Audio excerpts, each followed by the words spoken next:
I equated freedom with money, and not just a little bit of money, a lot of money. For me, I had to become a millionaire, so that became the focus. So I became a motivation junkie, a self-help junkie, a personal development junkie, which means that, of course, I bought all the books and tapes. I read, went to all the seminars, went to all the late night infomercials, watched them, bought all those programs.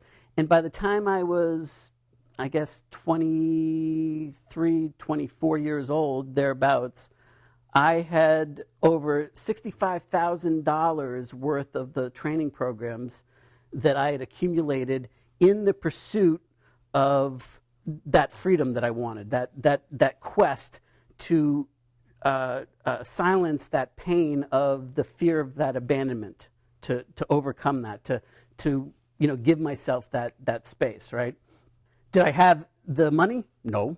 Did I have the even some of the success? Well, I was stuck in that cycle where I got excited. I got the next book or the next audio tape program, and it was the cassette programs, not 8-track, but cassette programs way back then. I'd pop it in. I'd get real excited and jacked up with the potential, with the hope that I saw in it, that this time it's going to be different.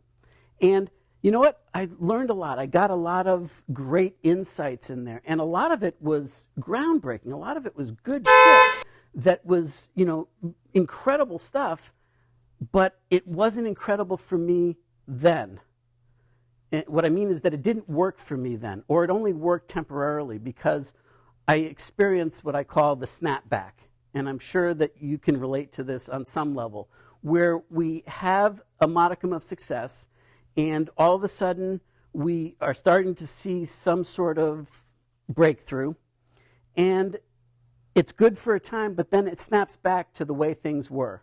It's like the yo-yo dieting, right? We lose a little bit of weight, but then we yo-yo back up, and we gain the weight back and more. The people that win the lottery, it's almost cliche now, but 99.9% of the people that have won the lottery are dead broke, or worse than dead broke today, because they've lost the money that's associated with. That was me. So what I'm getting at is that I got enough of those things to overcome some of the Fred stories through sheer force, sheer willpower. I gritted it out. I muscled it into place.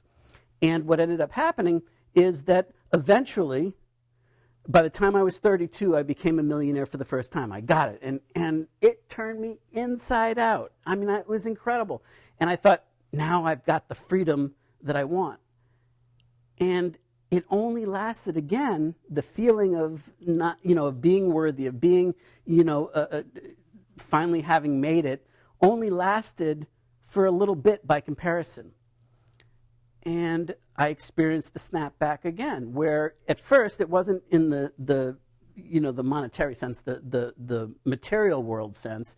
It was in terms of just how I was feeling inside. I still felt insecure. I still felt like I wasn't doing enough, like I wasn't worthy enough, like I didn't earn enough, or I didn't contribute enough. I didn't make enough of an impact, or there could always be more. And so maybe the answer is that is to have more money, since it's not quieting that pain that I'm feeling, that I'm still don't trust people. I still feel like I'm going to be abandoned. I still feel this pain. None of it's there. None of it's going away.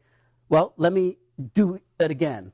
And so I did do it again, and bigger, and set a bigger goal, and I went after it and drove, and I became successful for successful's sake, and for this, driving bigger for the sake of driving bigger. But here's something that even that, achieving those goals didn't matter, didn't even feel as good as the first time that I had that first taste of success. So what was going on? Well, I didn't know this, but again, unconsciously, I had a different Fred story, I guess, running me, because what I did was I sabotaged my success. And so I lost all my money, and I went broke. And then I made it all back again. And somehow the comeback kid, right, that story of the comeback felt even better than doing it the first time, because I overcame it.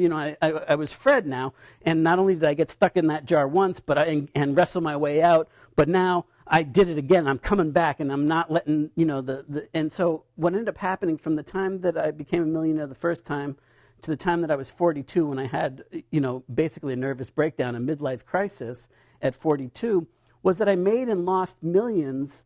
When I turned 42, I stopped and I said that this sucks. I'm tired of this snapback. I'm tired of always reverting backwards. It's like, no matter what I do, I can't ever get off this gerbil wheel.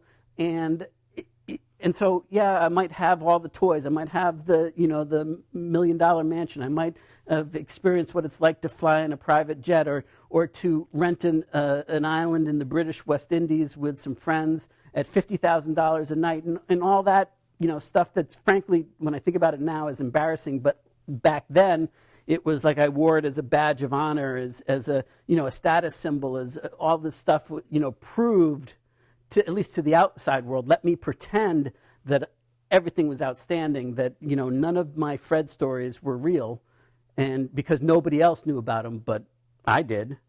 The only problem is I didn't know that they were running me. And so that was the beginning of really starting to do some soul searching and look for what are some things that I can do. And I really realized that I wasn't happy, that it wasn't, that I wanted to do something meaningful. And basically, the bottom line was that I realized, and maybe you can relate, I don't know if you can or not, but for me, I knew that I was supposed to be more, that I was supposed to do more, that I was supposed to make a bigger impact, create more value in the world for myself and for the world at large than I was doing right then. Like my whole focus was just about the money, just about, driving for more and bigger and setting bigger goals.